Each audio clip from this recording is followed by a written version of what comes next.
everybody, and welcome back to Confessions of a Slow Cooker. I'm Ashlyne Blue, and today is going to be a doozy. I'm just going to go ahead and tell you. I heard Courtney Dashe's story a week ago after our mutual friend Nellie connected us. And then I was like, hey, I have to drive to Denver tomorrow, so I'll have about 3 hours to kill. I think I had to call Courtney back about 10 times because the Rocky Mountains are not known for seamless service. And I should know that because I have lived here almost a decade. Anyway, it worked. It did. Anyway, We got she told through me it. the story. We did. And her story is wild. But before I let her start telling the saga, let me give you a little background on Courtney. Courtney Dashe is a Nashville-based singer-songwriter and a memoirist. And in the midst of her 8-year-long battle with infertility, Courtney co-hosted the podcast Chasing Dreams, Raising Babies, and formed the musical duo Hadley Park, named after their 4-day-apart daughters. Today, Courtney is building a community through her Substack, The Life I Fought For. And it's for those whose lives have gone off script, writing about creativity, loss, motherhood, and resilience. She enjoys advocating with Resolve, the National Infertility and Family Building Association, sharing her family building story with legislators working to expand access to care, and then her favorite thing, spending time with her husband, son, and miracle babies. Welcome to the show, Courtney. How are you? I'm great. How are you today? I'm happy to be here. Me too. Me too. I mean, yeah, it's another day. Child's at school, thankfully. Oh, that's good. Mine was homesick, but he's departed with daddy for a little bit. So happy to talk to you. Hopefully uninterrupted unless the dog chimes in. We'll see. But I am not. I'm in the mountains. I'm not driving through the mountains. So that's chances good. are That's good good. on my end. That's great. Okay, so where do you want to start? I'm going to let you go where you want to go. So, like you said, it's a doozy. I don't want to miss any parts of it, and I want to let you kind of dive in and ask questions where you want to. So, I guess maybe just giving you a little background. I moved across the country from California to Nashville, chasing the music dream. I wanted to be a songwriter, and I eventually landed my dream gig. I was writing songs full time for Martina McBride, who was like my childhood idol. And literally at that point in my life, it was just like, this is it. I have made it. This is all I need. I don't want anything else. If I never get married and have kids, I'm going to be okay because I am just fulfilled. Okay. So then fast forward a little while to like my late 20s. And I was like, oh, maybe I need to focus a little more on trying to meet somebody. I mean, I still love music, but gosh, like it would be great to, get married. Probably have a family. It wasn't like, I was never one of those that was like, I have to have babies. It was like, I want to chase my dream. I want to find my person. If that person and I are like amazing together, like, yes, let's go have kids. So I meet my husband. He's a fellow songwriter. We fall in love. He's got a son already. I'm like, wow, this is not how I thought this was going to come packaged. So, but I fall in love with his son instantly. I was like, okay, actually, this is really cool. I really do like this whole mom thing. I think he ended up being almost 5 when we got married. So cute. Such a fun, I knew him when he was like 2.5-ish, maybe is when I first met him. It was just really fun. And I was like, you know what? I think I do like this thing. Eventually, like I'll want more of these guys. He's pretty awesome. So a year into our marriage, I get pregnant by mistake. Like we were not actively trying. I was kind of scrambling. Like I'm not where I want to be with my career. This isn't, I'm not ready for this yet. I can't picture what it's supposed to look like, but here we are. Then I go to the ultrasound appointment, see the little heartbeat there. He's measuring he or she was measuring 8 weeks, 6 days. And I was just done. I was like, oh my gosh, that is my baby. That is okay. And it was like everything just instantly shifted. And I was like, okay, I will figure this out. I cannot wait to meet this little thing and we'll figure it out, And then 2 weeks later, I started bleeding and I called the nurse's office and they're like, a lot of people bleed during the first trimester. Don't worry. Like it's really common.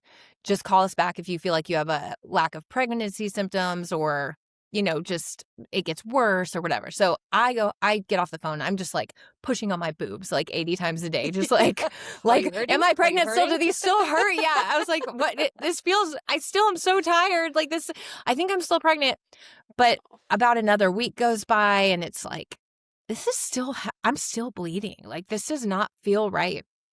So I call them again and they're like, well, we'll get you in for an ultrasound again. So I go in and my husband's with me and I'm holding his hand. And I'm like so cold. Those offices are so cold, but when I get nervous, like I just shake and I'm like extra cold. So I'm just like laying on the table, just like shaking. And like the second it shows up on the screen, I'm staring at it. And I just like, just remember like staring and staring and staring. And like nobody said anything. And I'm just clutching my husband's hand. And I'd only seen it like 2 weeks prior on the same screen, and I'm staring at it and I'm like, oh my gosh, it looks exactly the same, but I'm just staring there. Like I knew the second I saw it, I'm like, please move. I was like, please move, please move. And it's just like not moving. And finally the ultrasound tech was just like, I'm so sorry.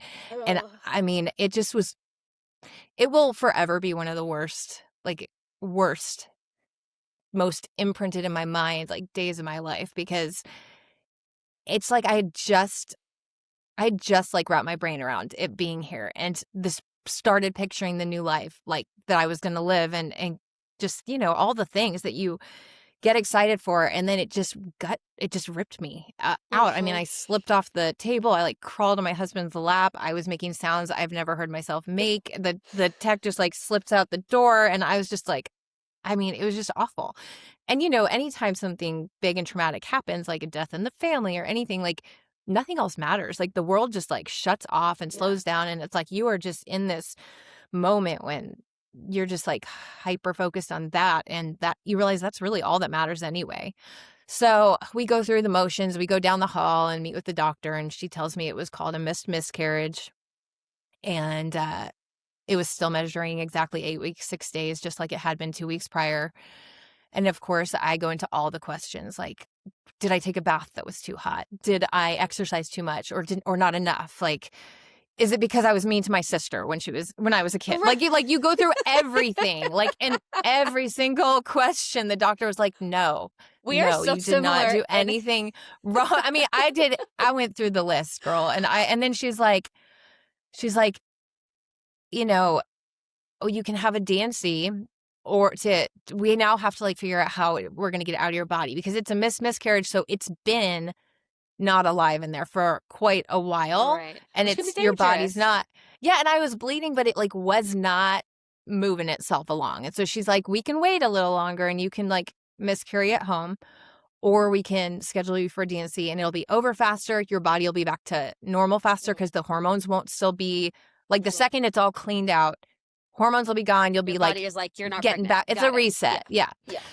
So I was just like, I cannot believe I just walked in here today, like hoping to see my baby. And now I have to figure out how to get it out of me. And so we scheduled it for like the next day, scheduled D&C. I decided that's what I just at that point, I was like, if this is over, I want it to be over. So I go in and I mean, I had one of the most amazing anesthesiologists just happen. He's like a Vanderbilt Children's Hospital guy usually, but like somehow I got the guy that usually works with children. And I'm telling you, I was fragile and I was a disaster. And I just couldn't, I don't know. When I woke up from the procedure, I just woke up sobbing and I just felt so empty. Like you go from feeling like you have all these hopes and dreams and knowing there's an actual life being created in you and now it's no longer there. And I mean, I had to ask all the questions like, where's my baby going to go if I have a D&C? What happens? And she was like, my doctor had told me like, well, I mean, it's just soft tissue. There's really not a lot to salvage. It would go to the lab. And it made me feel so sick because I was just like, and I don't know what I wanted. Like, I still don't know if there's not there's not a good option. Like, what are you going to do? Like, bury it in a cemetery when it's only like the size of a raspberry and it's disintegrating? Like, there's nothing to salvage, but also you're like, you're doing what with my baby? So the whole thing was just like the whole experience completely reset my entire life, like completely recalibrated everything. Like, I no longer cared about music at all at that moment. And not just that moment, like, which is saying a lot for that period of time. It was like what you wanted. Yes. And it's like, I didn't even know I wanted it that badly until it was completely yanked out from under me. And then it was like, okay, well, the second we're allowed to try again, we're going for it now. So The task has been has been signed. Yes, we are going to make this happen. So literally, like, I got my period and then I get the okay to try again. We get pregnant the first time, and they're like, we can monitor your HCG this time. So the second you get a pregnancy test, come in and we'll monitor it. It should double every 48 hours. So I go in again. It hadn't doubled. The nurse was like, I'm so sorry. This is like so low that like I can't even believe you caught it on a drugstore test. Like it was like the bare minimum, like 25, I think, or something. And then it went down.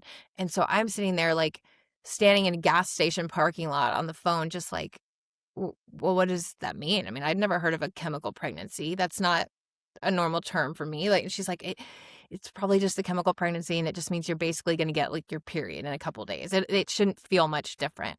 And she was right. I mean, it didn't really feel much different.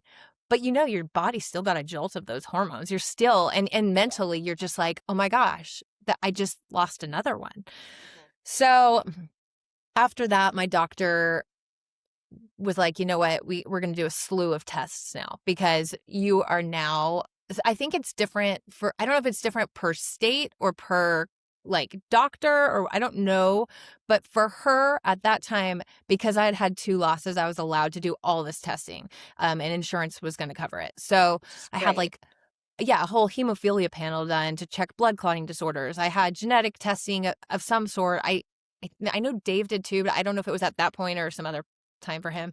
It probably was at the same time. And so we had a bunch of testing done, and everything came back normal, except I did have 2 blood clotting disorders that were like considered really mild in the grand scheme of them. Like, there are some that are serious that even in regular non-pregnant life can be a big deal.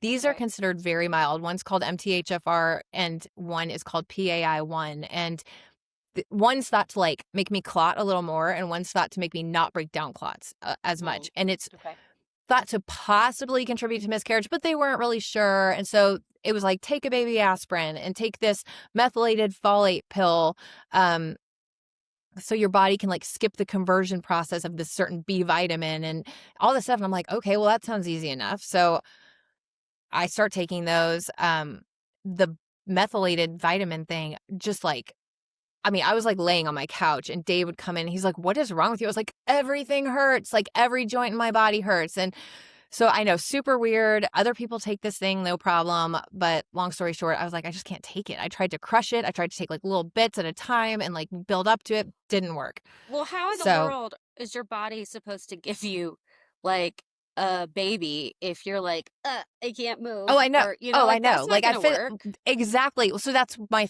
thought process. I called the doctor and I was like, I can't survive a day, let alone like 9 months of this. This is not going to happen. And she was like, listen, I've never had a patient have that reaction like you are. But I mean, the second I stopped it, it would be like 2 days later, I felt better. So it was clearly that.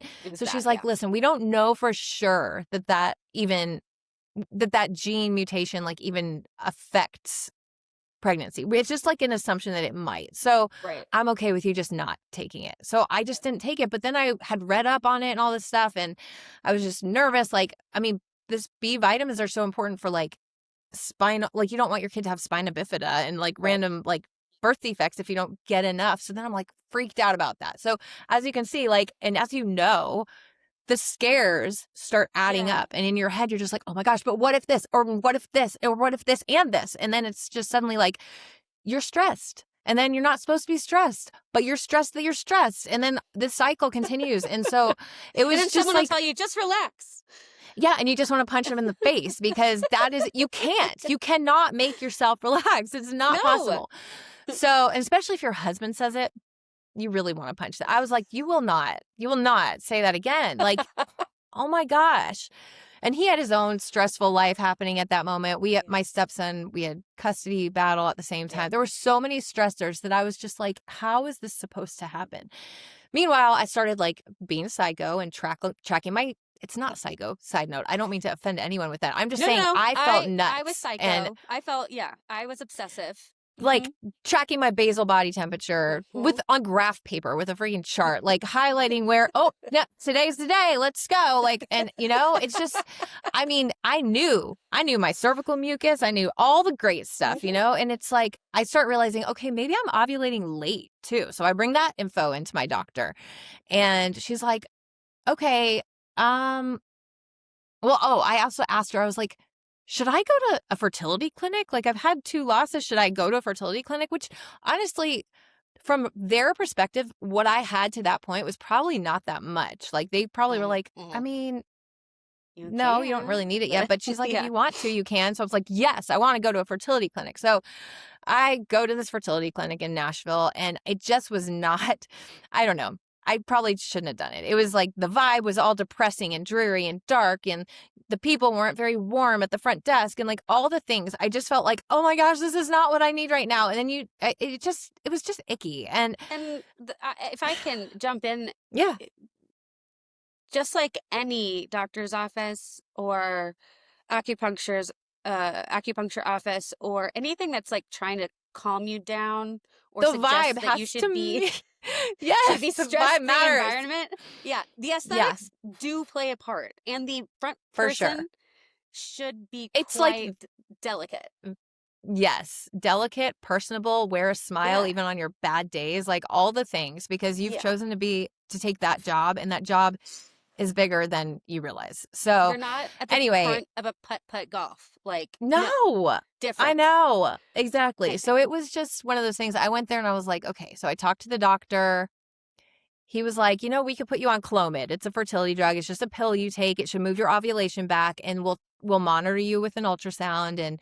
And if you look like your follicles have developed properly, we can give you a trigger shot in the office. If it looks like you're not quite there yet, we'll send you home with the trigger shot. And I was like, I might have to do a shot myself.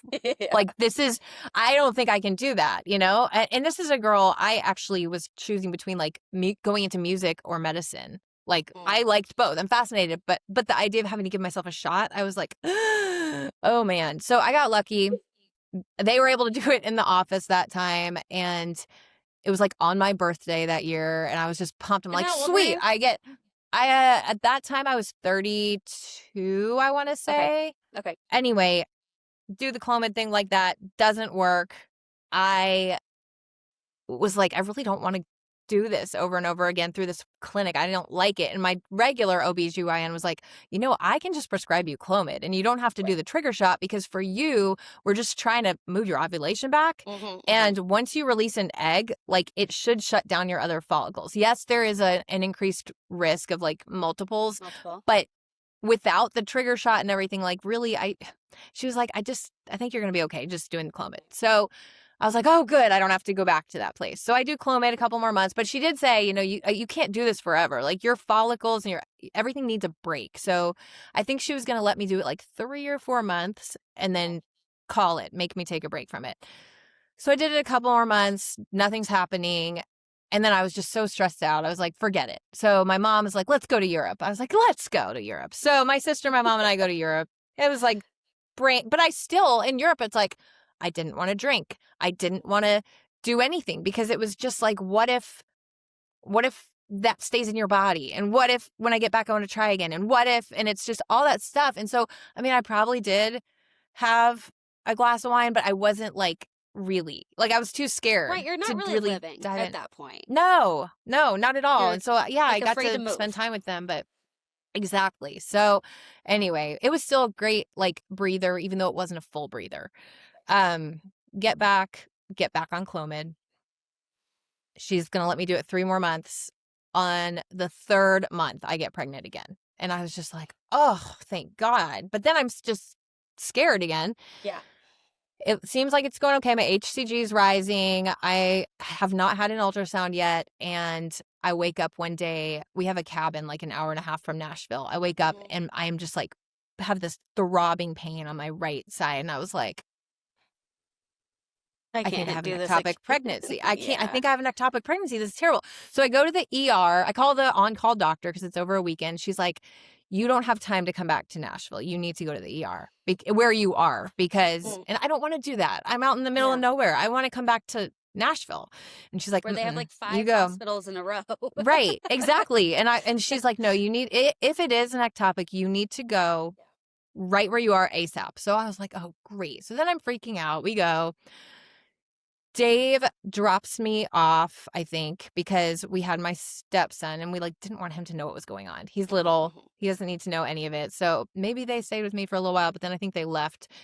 Long story short, I'm there forever and it's a weekend and they have to like call the radiologist, all the things. It ends up being a cyst, a ruptured cyst on my ovary, which can happen when you're on Clomid because it's puffing up all your follicles. And so things just like get big and things rupture. And so anyway, ends up being fine. They confirmed that there is a pregnancy in my uterus. I wasn't allowed to see it because it's not like a normal ultrasound. When you go to the ER, you don't get to see these things. They like keep the screen away from you, all the things. So anyway, I get through that. A few weeks later, have the what? You're still going to pay for it. Why keep it? Oh, yeah, I know. I don't know. It's like an ER policy thing, which it was really weird.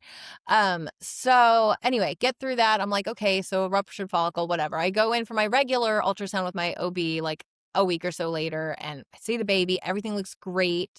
We're like so relieved, so happy, but like I just mentally, I'm like, I just got to get through the first trimester. I got to make it longer than 8 weeks, 6 days. That was like my mental marker.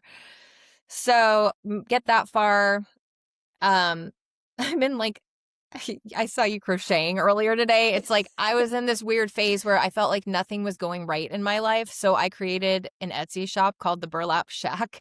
And I was like making burlap things. Like it's just one of those weird things where like music didn't feel like it was on the right track. Pregnancy wasn't happening right. Like, what can I do that I'm actually going to have people tell me I'm doing something good and like have instant gratification? So I start selling this random stuff. I was making like burlap roller shades for our cabin and I was like, I could sell these. So I start doing this. I'm in a Joann's fabric store.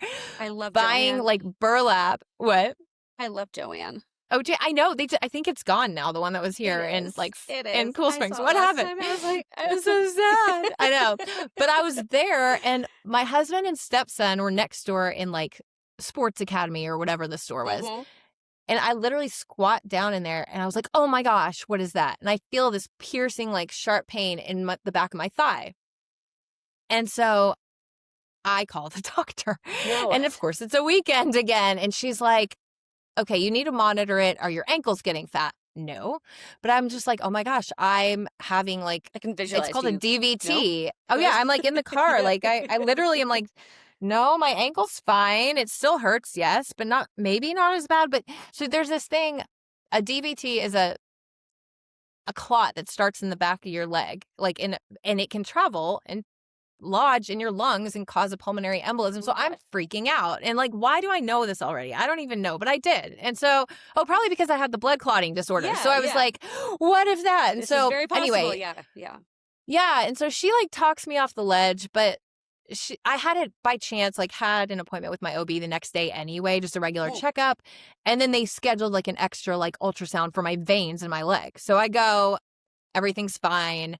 She's like, pregnancy's just weird. Things get like kind of lax, like tissues and cartilage and random things. They just like get looser. And so who knows what just felt like it popped or whatever in your leg. But we're just going to call it that until we know anything otherwise. So anyway, that was it. The rest of my pregnancy goes fine. Like I make it, have my daughter like maybe 6 days early, like almost completely full term. Yeah. And I was just like, oh, I've made it. This is amazing. Like the sense of just like, relief and accomplishment and just, I don't know, it was great. But then you start having this anxiety of, what if I can't keep it? What if for some reason it's like PTSD or something and you just you still just have all these fears. I know all new mothers have fears. Like, I don't know how to do this. What am I doing? But I feel like it was extra because I had a couple of losses and I was just like, nobody can hold my baby but me. No, I felt very protective and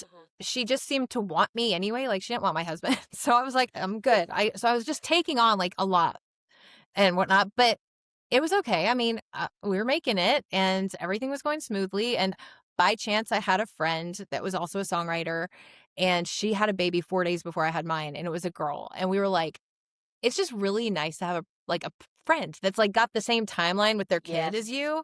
I don't know if Yes, you have one out there or I anywhere, do. but I it's met them just, all in birthing class, and our kids oh, are all amazing. boys, and they all are within like 3 weeks apart, which is so nice. Stop. See, it is amazing. It truly is. Like, it's just a gift to have somebody like that. And especially when I was like, okay, I got through this chapter of this crazy pregnancy thing, but now how do I incorporate it back to my first love, my music stuff? How is this going to work? And so the two of us started writing every week, and then we would just have our babies together. It was like, we called it play dates, but let's be honest, they're in their bouncers just like chilling while we can. But it was great. You know, the first 6 months, it's like you can actually accomplish a lot with Yeah, them they're with not you moving. because, Yeah. or even the first year. So yeah, they're just hanging out. So it was really like a special, amazing time for me because I had someone to go through it with. Like, even my husband, he would get to go communicate with people in the outside world and write and work, you know, talk to his publishers, play shows, whatever. And he'd come back and I'd be like, she pooped 10 times before 11 a.m. I cannot even. And he's just kind of like eyes glazed over. They just didn't, he didn't get it. But my friend got it. Like, she could text me at 3 a.m. Are you by chance up and nursing? Oh, yeah. Oh, Here yeah, I I am. am. Like, Yeah. yeah, I am. And I can't sleep now. Like, so tired, but I can't sleep. So it's just nice to have that. And she and I ended up like, just forming a whole, like a duo together. We were trying to package ourselves as like a writing team, but then we ended up having, you know, opportunities to play shows and stuff. And we're like, okay, why not? So Yeah, we just why start not? like saying yes to stuff and bringing our girls, and like either a family member would come, or, I mean, the shows were always around where one of us had family. So we ended up playing a bunch of wineries in Virginia where she had family, and then out in California in Carmel, which is driving distance for my mom. So she came, and just, it ended up being like a few years where we really just That's so were cool. doing this with our daughters, and we got to watch them kind of grow up together. And it was really just amazing. But somewhere in there, I start like around when my daughter was probably 2 to 3, I was like, I kind of want another one. And they, you know, I hoped that we'd figured it out. Like, baby Right. aspirin worked, and like maybe, and Clomid. And so maybe that's my formula, my magic concoction. And anyway, but meanwhile, Dave's like not on board. So there's one time when he gets on board, but I'm not on baby aspirin. I'm not on the Clomid. He's on board. I'm like, seize the moment. So we go Yeah. for it, get pregnant, and it, like, right off the bat, like, not happening right. It's the HCG's not doubling. Nothing's looking right. And this just draws out for like, I don't know. It was probably around 9 or 10 weeks. We go on spring break during that period of time, like, that had been planned beforehand. You know, we're trying to like live life normally. And the whole time I'm just like a tense, nervous wreck going, am I going to miscarry today? Am I going to miscarry today? And then like I had an ultrasound at one point, and the doctor for that ultrasound place was like, the baby looks great. It's at like 6 weeks, 2 days. It looks perfect. I really think you have your dates wrong. I really think that this one's going to be fine. Cause I told her I'm just a nervous wreck. And she's like, I really think this one's going to make it. And I go, I don't have my dates wrong. I know I don't have Yeah. my dates wrong. Like, I know my cycle like no one knows their cycle. Yeah. And she's like, well, just stay positive about it because it looks great. And I'm just like, damn it. Like, You just I know it's know. not Yeah. going well. It's like, it was supposed to be 8 weeks by now, not 6 weeks, 2 days. I know this. So it was just one of those things where I just knew it wasn't going well from the beginning.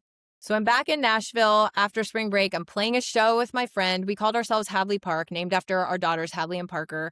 And we're playing at this elementary school where our kids don't even go to school, but we agreed to do it. It was some benefit show. So we go, and it was only 3 songs. It was like a quick little set, and then they had other people lined up. So I go and I start feeling terrible, and and I'm pregnant, but it's not going well. So I'm just like, what is happening? Make it through the set barely. I was like, I've got to go right now. And I just like get out of there as fast as I can. I pull into my driveway, and I literally park in the driveway.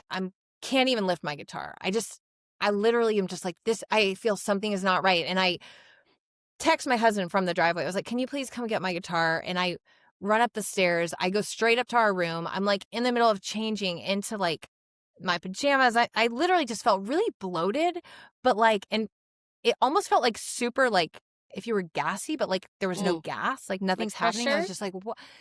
Yeah, and pain, really, really painful. And I was just like, what on earth? And I'd actually had an ultrasound that morning. And they had ruled out any possibility of ectopic pregnancies, or so they thought. And so I was just like, okay, they said it's not ectopic, but what on earth is this? What is going on? And I literally had my shirt on and my underwear. I didn't have my pajama pants on, and I just like curl up in a ball on the floor. And I'm texting Dave. I'm like, you have to come up here. You have to call the doctors. I cannot move. I cannot move. I'm afraid I'm going to rupture something. I don't know what's going on. There's no blood or anything, but I'm just like, I feel so awful. So he's on, calling. It's like a Friday night. He's calling the on-call line. And they're, of course, just like, what's her name? What's her address? And I'm losing my mind. I go, get off the phone and call 911. I can't take it anymore. Don't let me die. I start thinking I'm literally going to die. Yeah. So, and I know that sounds probably dramatic, but like it was that bad. That bad. So the the ambulance comes, the whole thing. And I have to get myself down to their ambulance but I'm like hunched up. I'm holding my one knee up to my chest because I felt like if I straightened it, I was going to like rupture something. And I'm telling them the whole thing. I'm like, I just feel like maybe I have an ectopic pregnancy. I don't know if it's ruptured or it's going to. And meanwhile, my daughter is asleep in the other room. My neighbor comes over and is like staying with her. Dave follows the ambulance in his car. The guy in the ambulance is like, have you ever had a kidney stone before? And I was like, yeah, actually 17 years ago when I was in college. And he's like, I really think that's what it is. I don't think it's an ectopic. And I was like, really? And I get there. Sure enough, it's a kidney stone. Yeah. You're so lucky. Let me just, if it can at this happen, point, it's happening. I know there's been a lot of things that happen. So that one was really fun. They pumped me full of morphine. It was one of these weird things where I was like, this pregnancy is not going to make it anyway. Can I have some more morphine? Because nothing was going right. Make it through that. I don't know. The kidney stone, it just eventually, I guess that weekend, I just laid around with my daughter. She thought it was great fun to sit in bed with mom all weekend. She was like, Daddy, could you bring us some more soup and crackers? And she's like, this is fun. I was like, yeah, it's so fun. So I'm dying. I know. So anyway, that was a mess. I don't really remember. It was not much longer, and I did miscarry that baby. At home, I was supposed to watch my husband play a show at the Bluebird Cafe, and I had started hemorrhaging that morning. And the babysitter that was scheduled to watch Parker, I texted her and I was like, "Hey, this is really awkward. And you can say no, but I'm not actually going to the show. I'm miscarrying right now, and I would love you to still come, and I would love you to just take my daughter so that I can just be by myself." I just I'm hurting, and the effort it would take me to get her to bed and all the things when my body is just. And she was like, oh my God, I'm so sorry, but yes, I will be there. And so I felt so lucky. I didn't really have family in town. I had my mother-in-law, but she was a lot older, and I just didn't have anybody else. And I just felt like Parker, my daughter, was the most comfortable with this girl. And I don't know. She was a godsend. So she comes. I think that's a great idea. If that's, it worked out that way. I can't say that if I hadn't already had her scheduled, I'm not sure if I would have called and been like, hey, come over while I do this. But it worked out that way. And she was actually in school for nursing too. So I was like, you need to You can talk about the things. Yeah. Yeah, exactly. So she's not she afraid comes. of the Right. And that one was weird. It was I was pretty sure I had mostly miscarried already by the time she got there. I don't know how detailed you want me to go on this, but I just felt like everything fell out of my stomach. That morning I had woken up and everything fell out. I couldn't even see what was happening in the toilet. It was yeah, it was. And it continued to be painful the whole day and that night when she came. But I do feel like most of it happened. When I woke up that morning, it was just this, I don't know, if you've ever been sick and you've got the runs. It's I had that, and also cramping from your period, and all the things were just, everything was cramping. Everything was cramping, falling out. I did not even I couldn't have even, if I had wanted to look and see if there was something to look at, I couldn't. You could not tell what was what in that. Right. So this is a whole thing that I've talked to many other women about. Like, you flush the toilet and you're like, Yeah. did I just flush my baby? I mean, it's awful.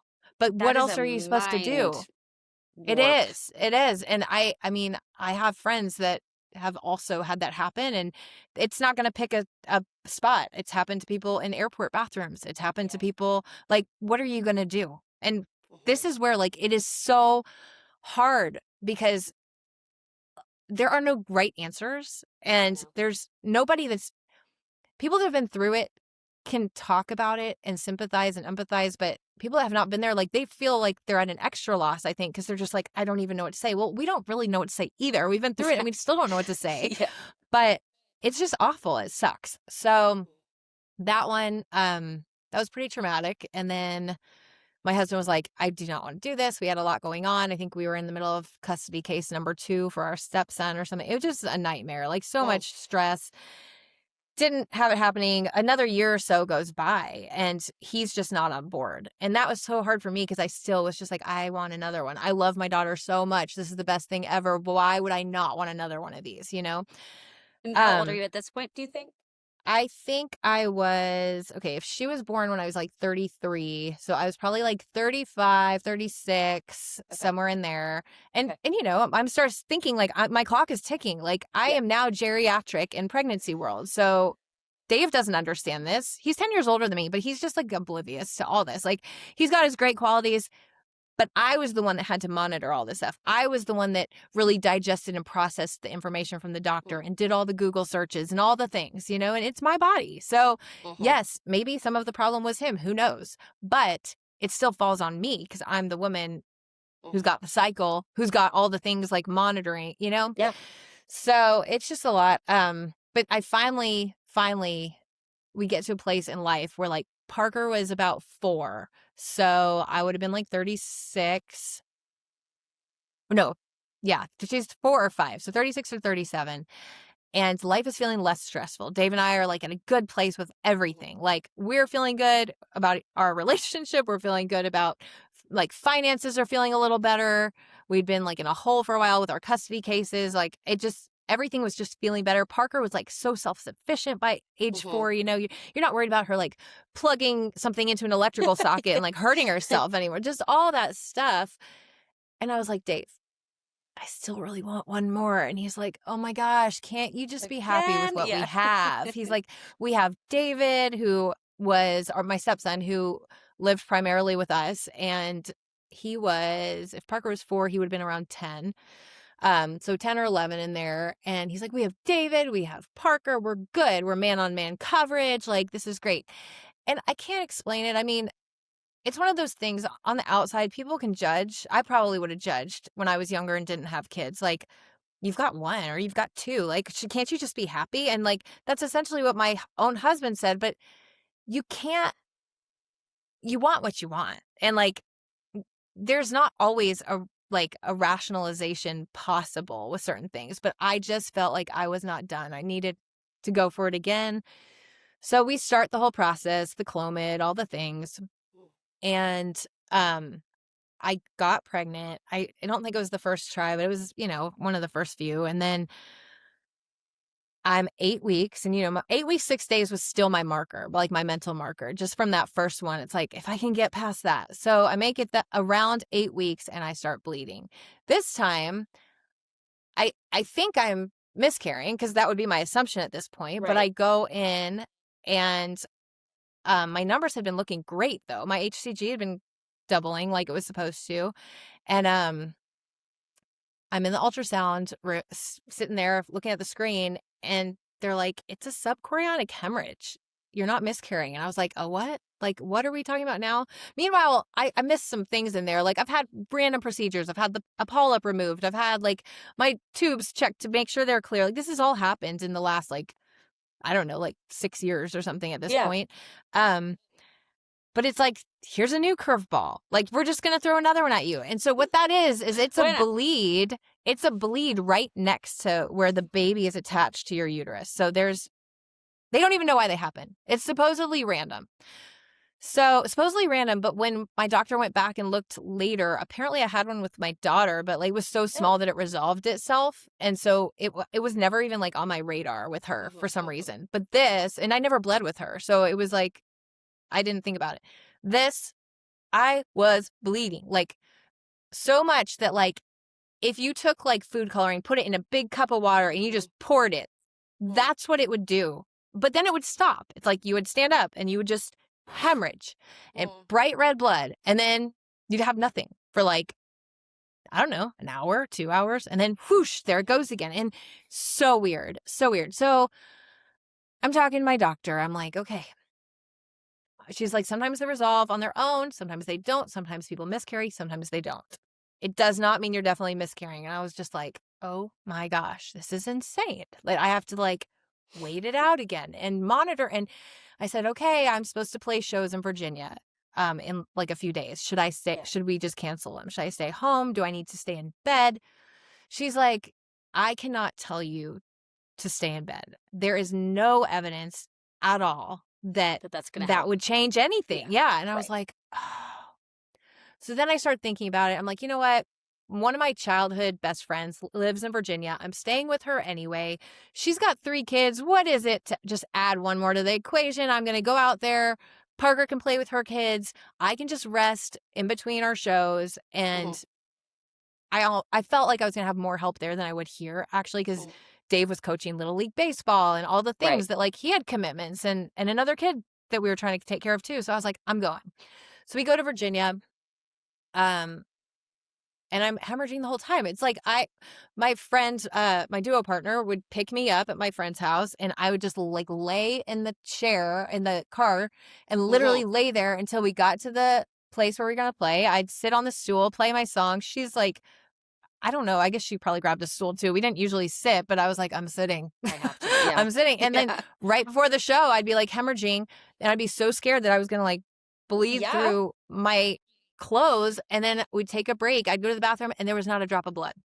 It's just like, it was one of the weirdest things ever. So anyway, I mean, make add it that too. If you've ever been on stage and like even thought your period or something, oh my God. Yeah, it's enough to be on stage being looked at from every angle, especially below. One time, this is unrelated, but one time I was touring and I don't know what happened, but I had been sick and then I had when you're not feeling well and then you finally get an appetite again. So I did. And we went, I think it was like McDonald's. I was like, I just want some sort of bread. And I haven't had McDonald's in like a decade now, but this is back in the day. And we were in San Francisco. We're going to play the American Music Hall, I think, that night. Oh, nice. And the next day we were going to be at the Nokia Theater, which is now I think the Microsoft Theater. So like the bigger shows on the run, right? So of course, this is, I'm just trying to channel you here. And so I am sitting there and you know, you like bread in your, like your teeth, you're kind of like fishing it out with your tongue. And I was like, the head of my label was with me and I was like, Mike, where's my tooth? And he looked at it, literally had disintegrated at some point. And so your tooth? My tooth.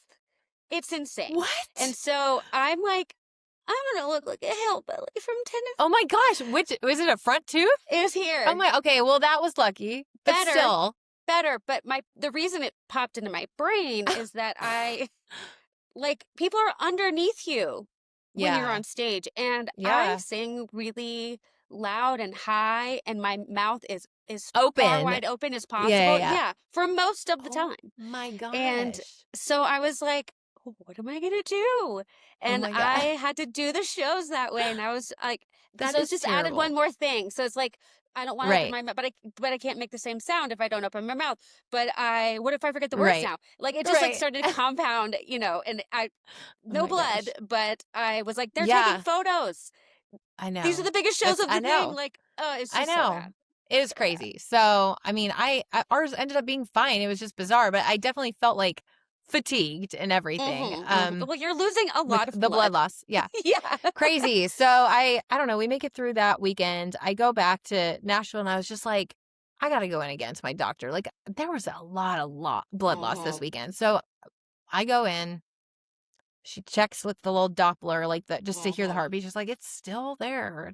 I was like, I mean, like my baby's still there. Like I did not lose it yet. I Right. was like, okay, that's great. So another week or two goes by.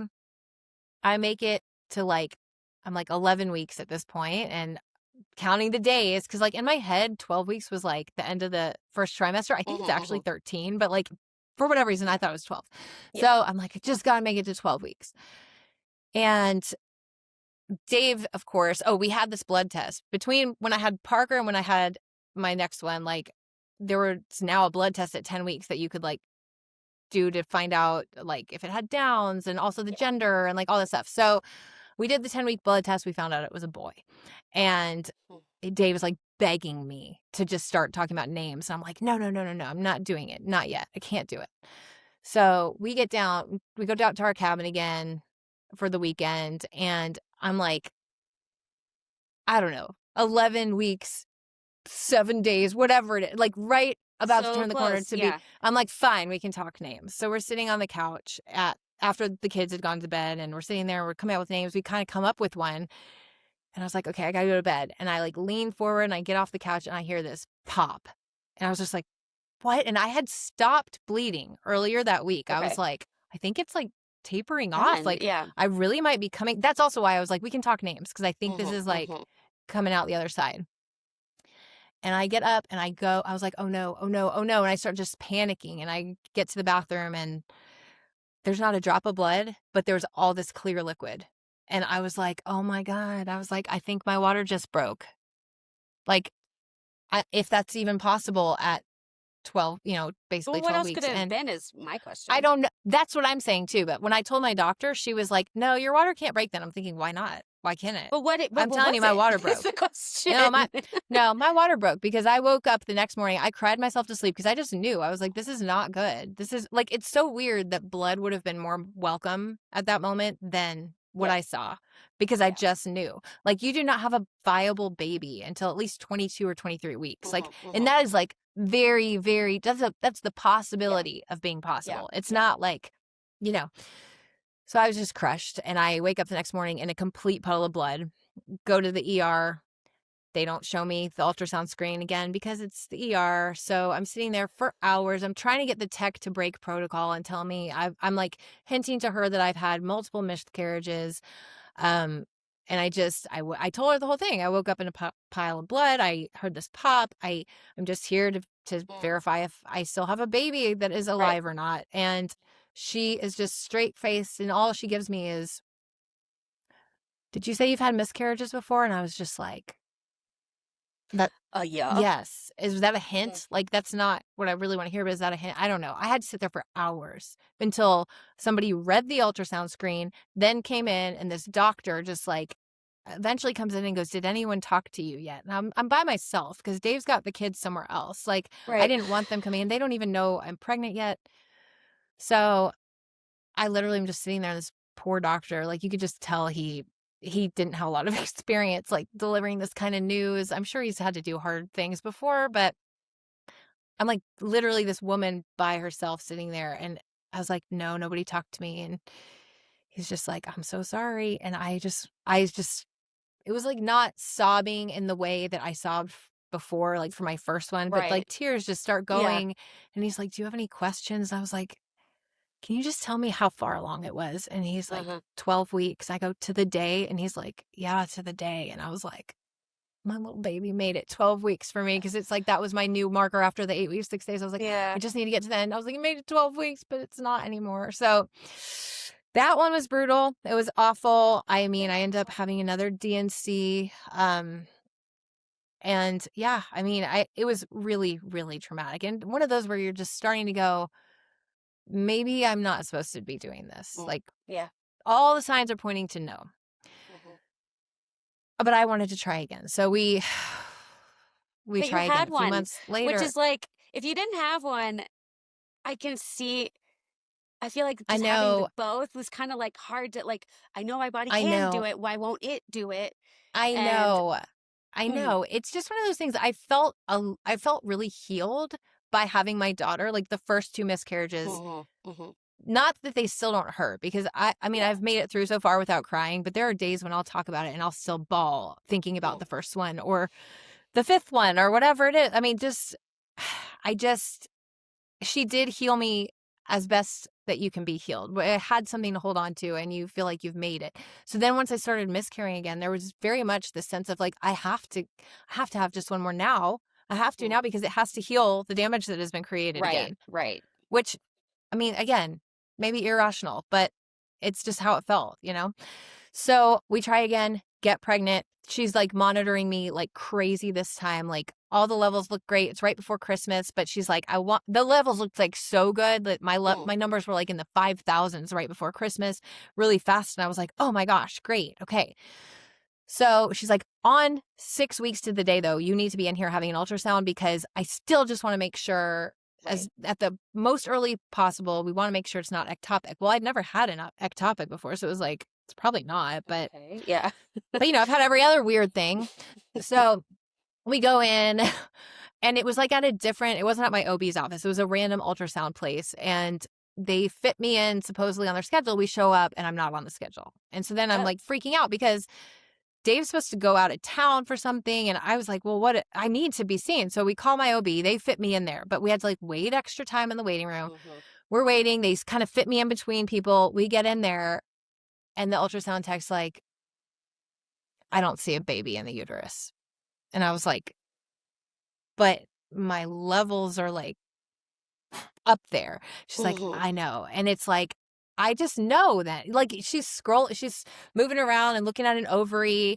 And on my right ovary, there are all these like rainbows. And I was like, well, I learned when they ultrasounded my leg looking Mm. for a blood clot, rainbows mean blood flow. So I'm like, awesome. There's like all this blood flow around my right ovary.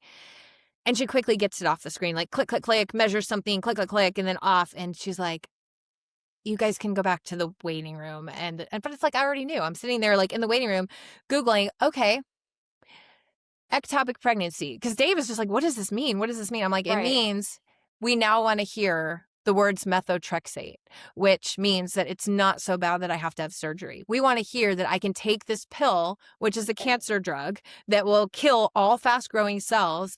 And a baby is a fast growing cluster of cells. Mhm, So it would mhm, kill it. mhm. And then hopefully my body would just be able to do its thing and get Naturally rid of it. expel it. Mhm. Yeah. So that's what happened. I got lucky. I took the Hey, we got methotrexate. lucky. I mean, weird. I'm telling you, like at this point, I was just out of body because Yeah. just months before I had that massive hemorrhage and that one was really, looking good. And then this one, the numbers looked good. I was just so out of body. We're sitting there at like an IHOP right around the corner from the hospital, just like I think I waiting know the there one you're talking because, about. yeah, you've probably seen it. Um, yeah, because the doctor was like, I need you to do a blood test and all this stuff and then go get lunch with Dave and then come back and oh, and I also have a negative blood type. So that means that you Okay. also, I do too. every time you bleed, oh, yeah. So you know all about the fun Rogam shot. Yes. So Oh, yeah. yeah. So you probably had it like partway through your pregnancy and then again when you were delivering. Yep. I've had it every single time I bled with a miscarriage. And Oh, that heck. thing freaking hurts It like really does. bad. It hurts really bad. And it's, they give it in your butt. Mhm. They give the methotrexate also in your butt. And they told me methotrexate shot hurts. I will tell you, yes, it does, but the Rogam is still Mm. worse. It's just tough. So anyway, methotrexate wipes out your immune system for like months, 3 months minimum. Mm. They won't even let you try. You can't. There would be like birth defects or you wouldn't even get pregnant. It just all that stuff. So during that time, I like actually felt free. Like you can't even Yeah. try if you Can't want do to, it. Court. Yeah. So Yeah. you got to just chill. And it's probably the most like chill I'd felt in a while. And I just started reflecting on everything. I was like, this is insanity. This is insanity. Like, I didn't even know I wanted this so bad. And look at what I have spent my 30s on. Like, literally, this dream I did not know I would ever dream. I'm now chasing it like more than anything. I'm working harder for this than I've ever worked for anything in my life. This is insane. And I thought I was supposed to be able to just do this when I wanted on my timeline. Like, we're humans. We're supposed to just be able to have babies when we want to, right? Not true.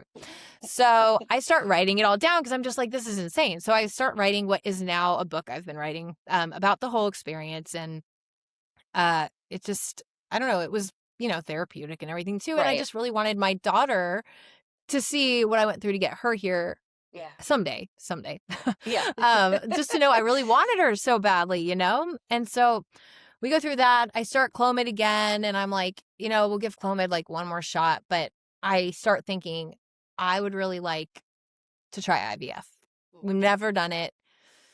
It's a lot, but I'd really like to go there. And Dave is just like, oh my gosh, why? And anyway, long story short, through a series of random coincidences and whatever you want to call it, serendipity, whatever, like, it just, I end up finding like a family friend is like a really top fertility doctor out in California. And she calls me that night, here's my whole story, like, give her all the rundown. And I just felt so much better talking to her than I had going to the fertility clinic here in Nashville. So I was like, you know what?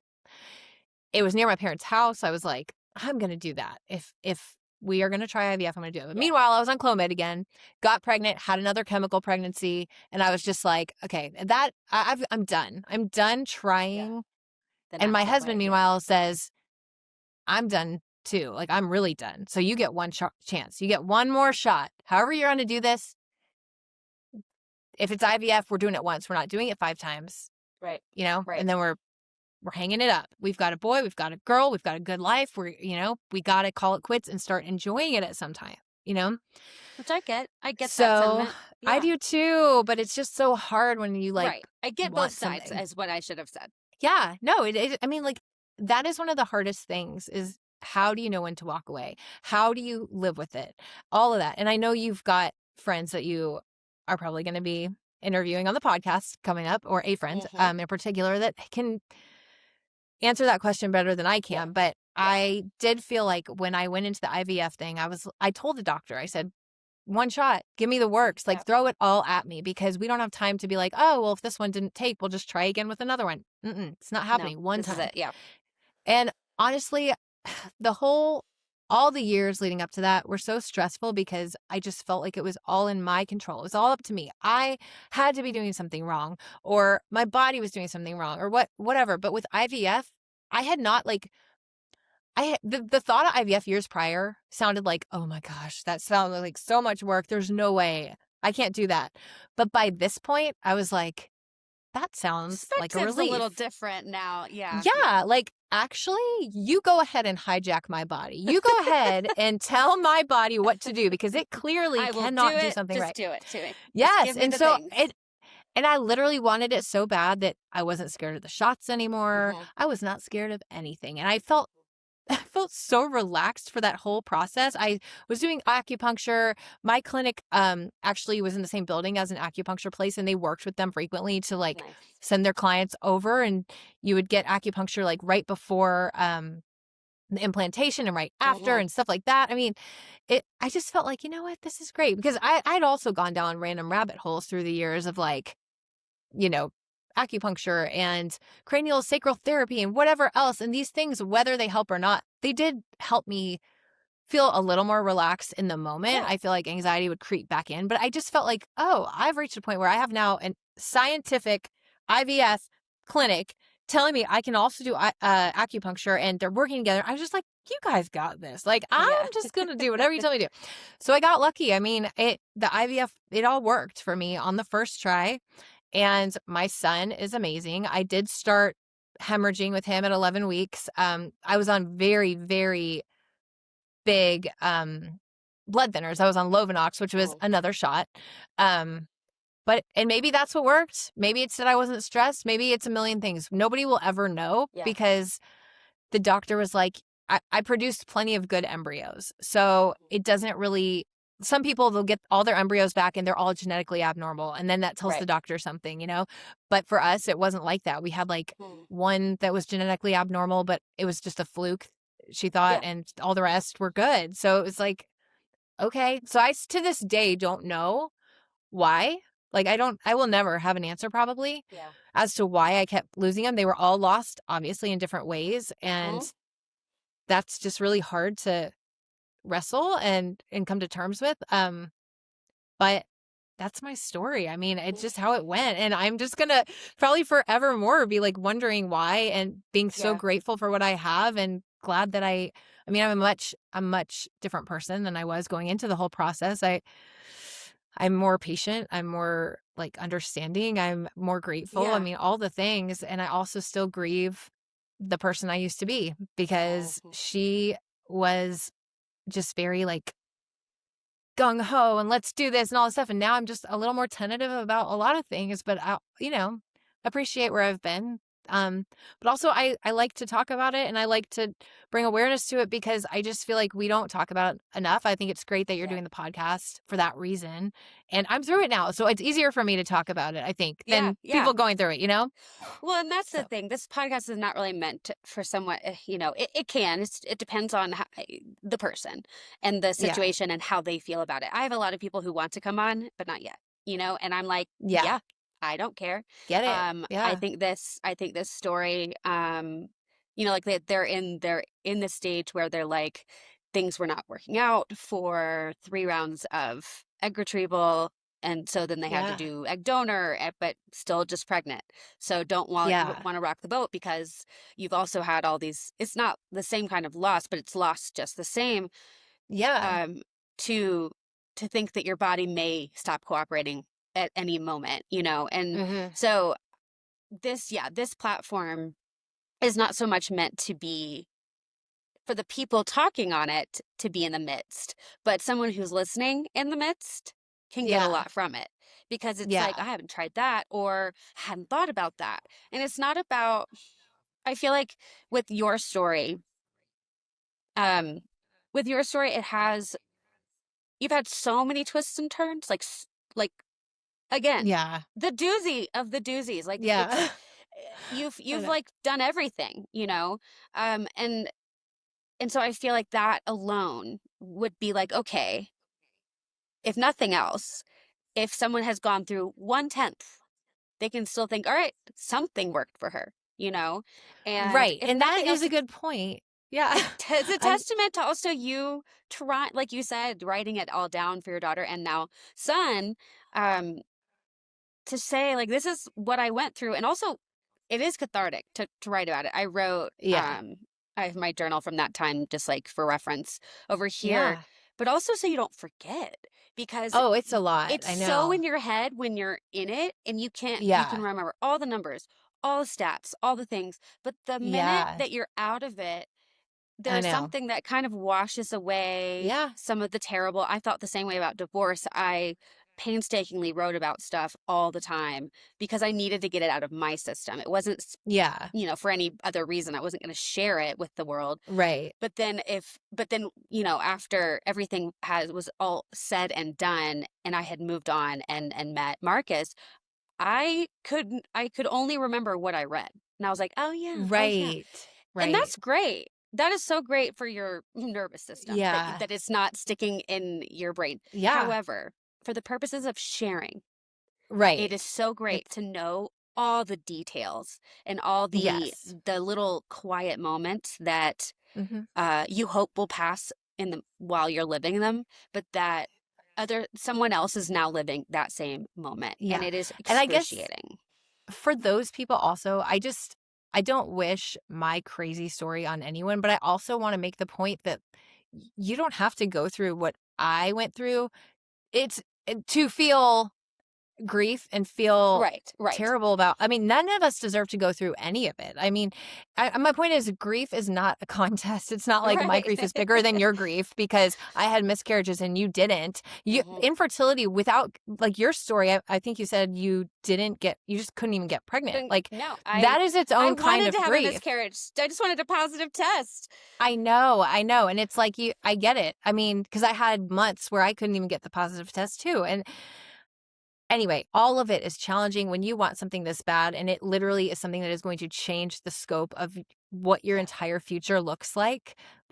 you're allowed to feel all the feelings and grieve the way you need to grieve. And don't ever compare your story and be like, oh, well, that person went through so much more. It's all awful. And it's all, the one thing I can say is that, to your point of forgetting things a little bit afterwards, like when you do get through it, it does.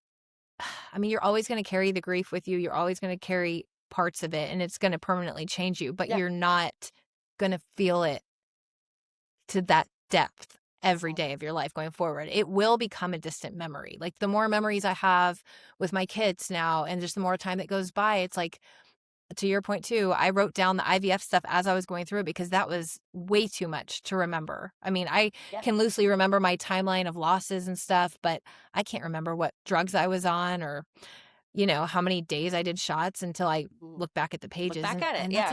that's how it should be. We should be able to move on and heal and stuff like that. And it's not moving on. You're moving on while carrying all of this with Right. you, but you're not living in that constant state anymore of fight or flight, survival mode, all of it, PTSD. Yeah. I mean, If I could say anything to anyone out there who has any type of connection to Courtney's story, I I realize that we're not all writers. Like you and I are.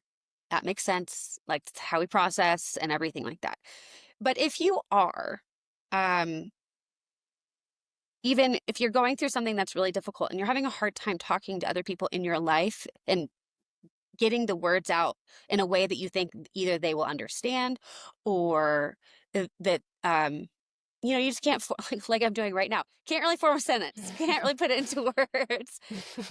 Even if you're not a writer, like you don't love writing, it doesn't make you feel better, I still highly recommend it during some of these hard and challenging times, because processing how you're feeling, like the way that Courtney has described it this whole time, it's like there's so much going on at the same time. And by the way, you had a life that whole time too. You had to be living. right. You were actually a stepmom first, with before Parker, and then you have Parker, and then but all of this is going on in the background, not the background, the forefront. But you're Yeah. also living a full life, dealing with things, custody, uh, finances, going to the cabin, like those are just things Right. that you're having to do all along this. It's not like this your full-time job was trying to get pregnant and stay Right. pregnant. Though it felt like it. Right. Right. But you're not able to just like publicize that to the world all the time. You're Correct. living You can't just the pause. forward-facing part of life. Right. So Exactly. if, and sometimes with your partner during all of this, I can attest, like you do feel other, you feel separated during some of this because you're going through different experiences with the same thing and you're coming at it from a different place. I'm going to have Marcus on to talk about that actually, because I think it's a really big deal. And I think more people, like while we were going through our stuff, he was like, I understand why people get divorced during For sure. challenges like that. And so, okay, so you have a partner, or maybe you don't, I don't know.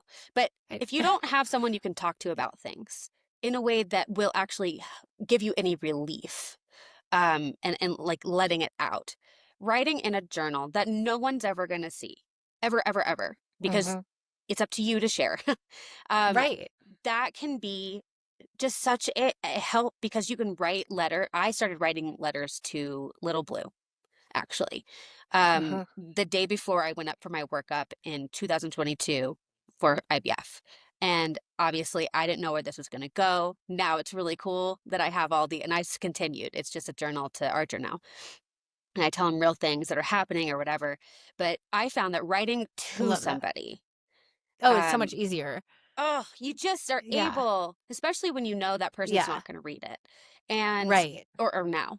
But I thought, okay, I'm just going to go ahead and start writing to whatever this could be. And I didn't know if it was going to be a boy or a girl or if it was ever going to turn into anything. And I thought, if it doesn't, I could throw it away. It doesn't matter. Right. But there was something so helpful because it was like a pursuit. I felt like I was writing to something, not to something. I wasn't just letting things out. I was actually channeling it somewhere. So that's the only thing I would recommend if you're going through the ups and the downs. No, it's not the only thing I'd recommend. It's one of the things I'd recommend. Yeah, I But get it. that really did help me. And again, now I have something to show my son because I Yeah. went through the ups and the downs. It took forever. It took another uh, year and a half before I even got started on IVF. So, just saying like, I don't Yeah. know. I don't know. It's a bunch of I don't know. Um, Right. but now, like you said, you're writing about your thing. I wrote all this stuff to Archer, and he's going to be able to see how I felt the entire time in real time. And there's Right. something really special about that because you're remembering it correctly because you're writing it down in real Mm-hmm. time. And so that's Right. just one thing I would recommend to anyone who's going through it, and especially if there is a difficulty communicating how you're feeling There about it. also there are I mean, I hate even saying this, but there are support groups, Yeah. which I mean, at the time I would not have been up for that. I would have been like, I don't want to be part of I don't want to be in this club. I don't want to be part of this. Yeah. Why do I want to go be around other people that are I don't know. But I do think that at some point there is I didn't even know they existed is my point. So I'm mentioning it just because Yeah. Resolve, go to resolve.org. They have a lot of really great resources on there. I'm That's so obviously good. interacting with them as an advocate to try to make life easier for those coming after Hmm. me, Hmm. but for those in it now, they have great resources and I highly recommend just checking that out. Yeah, that's so good. Yeah. Um, and then I'm actually talking to a girl not for the pod this weekend. She is a local, and she got connected to me by the guy at the animal shelter, which Oh is my where gosh, like I'm telling you. yeah, and he was like, she went through IVF, and she was like, I haven't talked to anyone about IVF, and she just had, I think, a failed Oh, something. I don't know if it was a transfer yeah. or a retrieval, but finding someone who's gone through it who you don't really know is kind of nice because it's Yeah, like it they don't know is. all the ins and outs. Like you can talk Mhm. freely about like if you're in the midst of a partner dispute about something, it's not going to be like, Yes. well, I don't want to take Permanently sides or yeah, yeah, exactly. just somebody. So I mean, I'm happy to be that person for somebody out there. Same, same. If you have if you need to talk to somebody, even if it's just over like Instagram message, like sometimes it's just Right, for easier sure. to talk to someone about it. And again, that's why this podcast exists, so that if you're in the moment where you're like, I don't want to talk to anybody, I'm not writing, she's Yeah. an idiot. Uh, Right, and I'm not exactly. going to go to any dang support group, Right. like whatever. At least you can listen to this while you're driving Right, and listen hear to some this and stories. also yeah, listen to this and come find me on Substack at The Life I Fought For Yeah. because Oh that's yeah. the kind of I'll put a link. community I am trying to build there, and, I mean, this is what set my life on a completely new Yeah. trajectory is infertility, but I'm trying to make a group where like anyone whose life has been rerouted by whatever it is, whether it's cancer or whatever, where your life did Hmm. not go according to the plan that you thought it was going to go to, all gather at The Life I Fought For on Substack. But it's going to have personal stories from my perspective, obviously. So it's going Yeah. to be laced with infertility and pregnancy loss stories and just how you get through and like what Hmm. is it that keeps you going. And I don't know, just maybe if you read words or hear the podcasts of other people that Yeah. have been there, it can just be, a vision of someone that's been there and made it through. It And just helps you keep fortifying. going. It fortifies you a little bit Mhm. to know I had those people throughout the whole thing, and they had gone just a little before me. Like those were Yeah. actually the most helpful. The ones that were like not like literally right before I had my baby, they had Yeah. their baby, but like they weren't. It wasn't like 30 years ago. Right. I still find those stories very fascinating. Don't get me wrong, but Mhm. somebody who has in the same drug realm, like because the drug came out at this time, or Yeah. this particular approach is not Right. outdated. Those things help, just like having like you said Yeah. earlier, just having someone who's going through the postpartum together in the Yes. moment. There's something very, very helpful about that. All right, For well, sure. so the thing that I keep hearing is, okay, so when we were talking in the car, you're like, I'll give you a short version, and then we talked for I don't know how many hours collectively. um Right. but that's the thing, I don't need the short version. This is going to be a longer episode. I already know because your story's longer. And who wants Yeah. a story that's truncated? Really? Like, if you're really going through this, you need to know the twists and Yeah. turns, the ups and the downs, every single one, and it not be distilled down into something that was like, well, it was Yeah. hard, but then I had a baby, but then it was hard Right. again. Like That's that true. is, Reader's Digest versions don't actually give you, when you're in the midst of it, you want to know all of it because you want to know if Right. anything that you've gone through is similar. And Right. so, no, I Okay. say no to the Yeah. short versions. Okay, good. Yeah, I know. Originally, my plan was like, I'll just tell you, I've been pregnant 8 times. Blows my mind. I've miscarried 6. I have 2 healthy babies, and then you can go through the list and just see like all the things that looks like insanity, but it's also insanity when you play the long version. So It is there you go. insanity. And, if you were to write it in a paragraph, it wouldn't feel the same way. Like writing is great. Obviously, I'm a huge fan of writing, Mhm. but there's something about hearing you tell the story and giving Yeah. like even just the little tangents here and there to show the pepper in the actual life that you were living at the same time. I didn't really want my children Right. to come in because they didn't know I was pregnant. That's a detail Yeah. that you had to deal with in Yeah. those moments.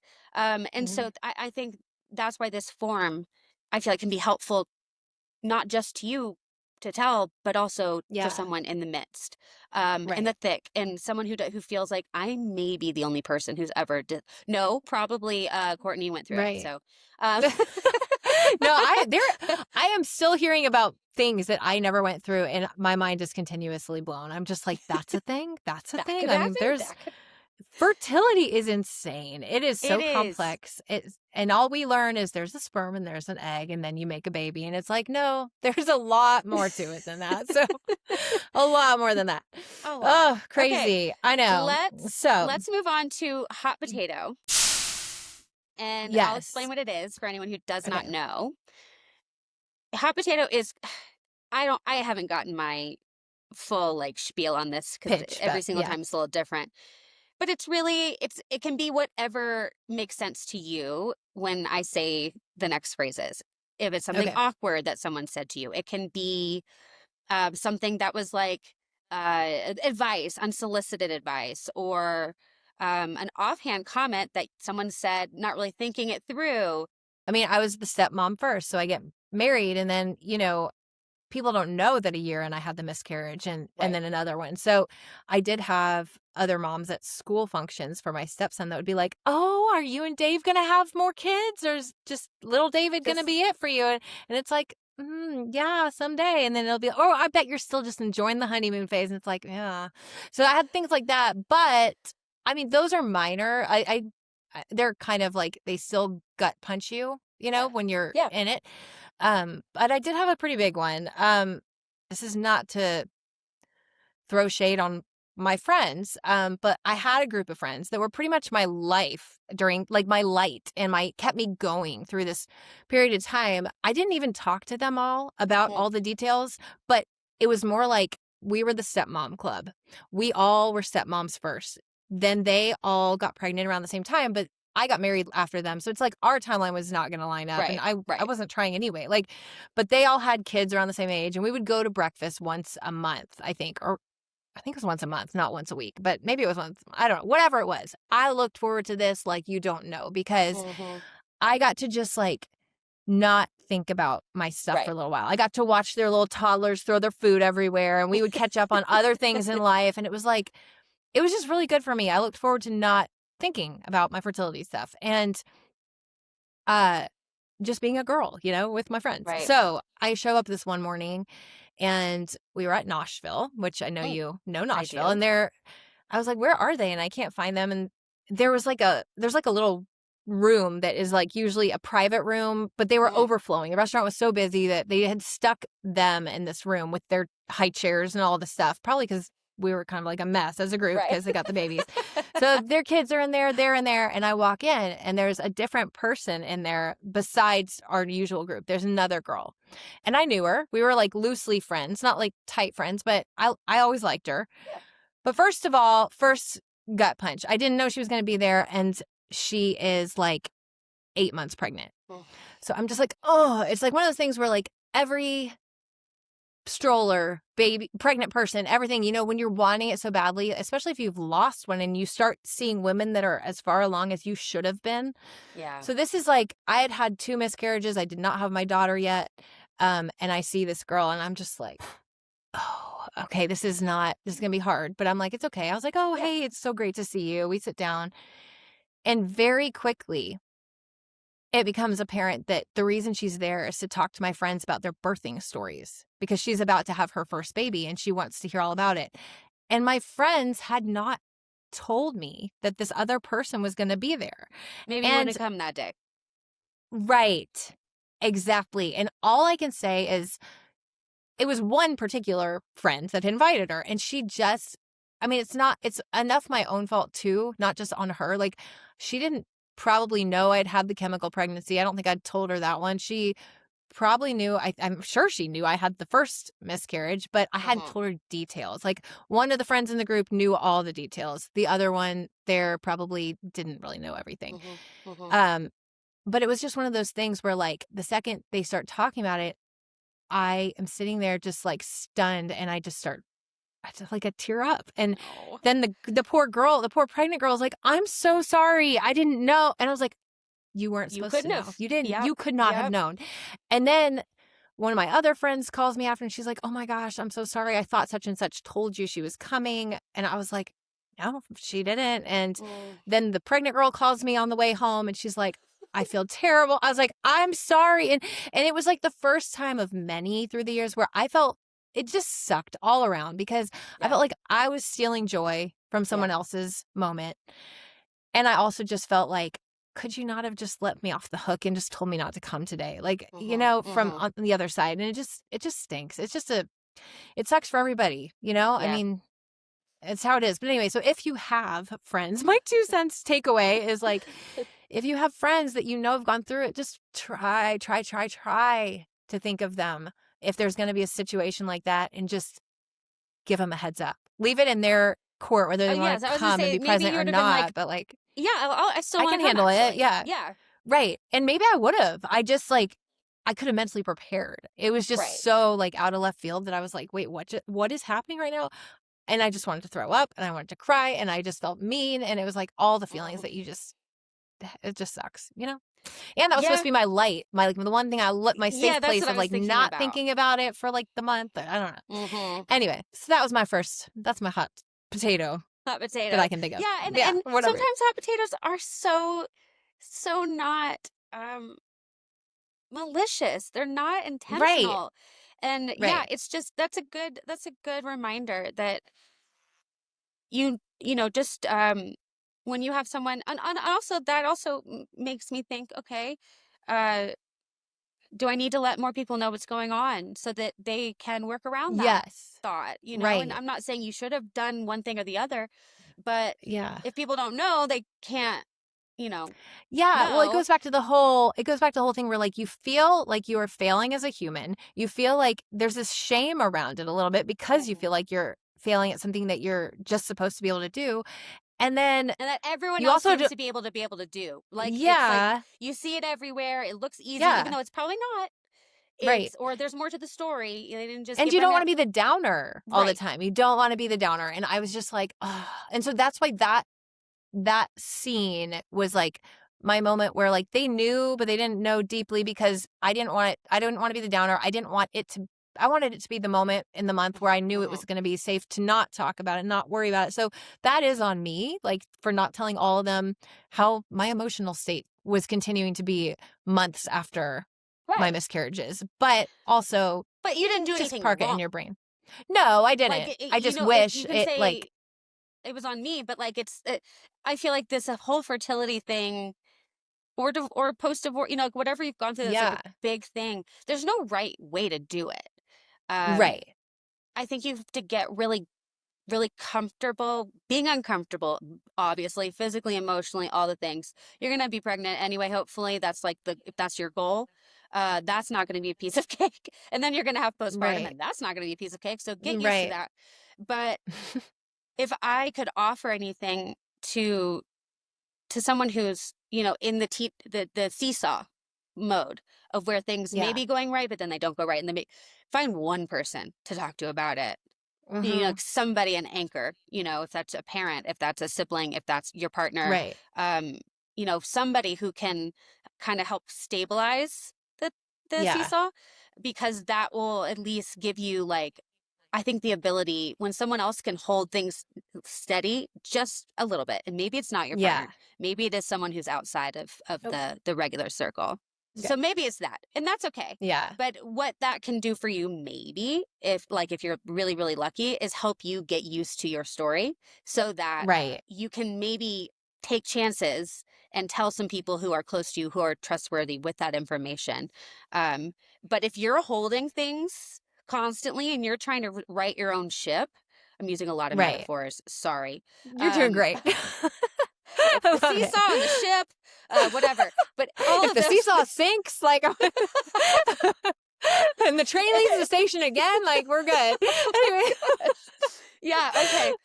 You're welcome, everyone listening. I'm leaving that in there.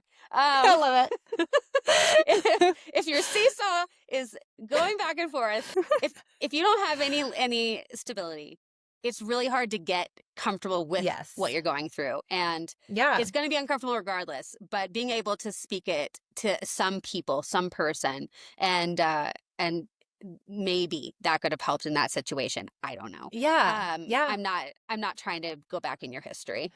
No, it's true. But yeah, I mean, that was just one of those. It was just kind of unfortunate all around. And it's Yeah. just kind of like, look at my scene. And maybe if you take anything from it, just realize that we all need to just try to take care of each other and think about where the other person is and things like that. I don't know. Well, it But sounds like they were like, oh, just super apologetic. Oh, especially like yes. no one wants anyone to feel that way. And that's that's the good motherhood, womanhood thing is like no one usually is trying to hurt your feelings unless they don't know you and they just say shit things to you.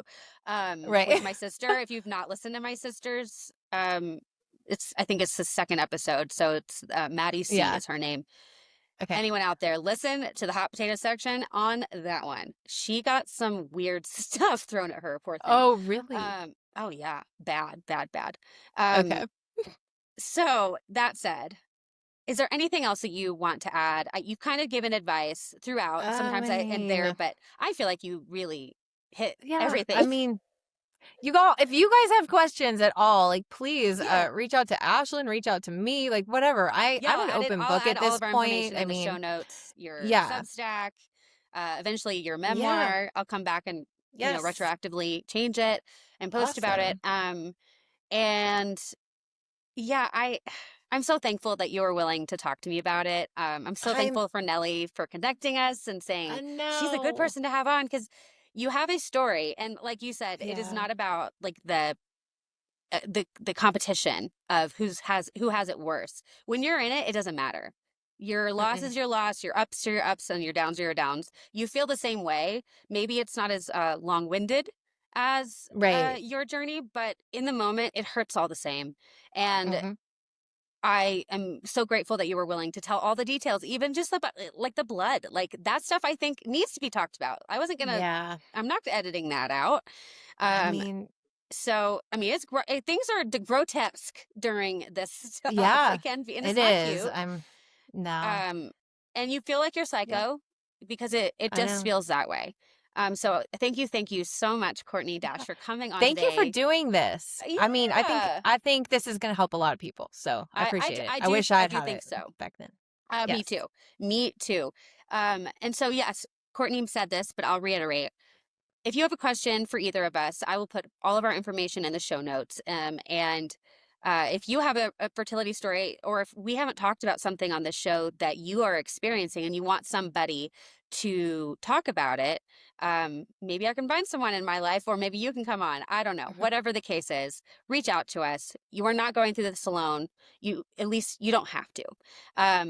And next week, we'll be back again. And until then, take care.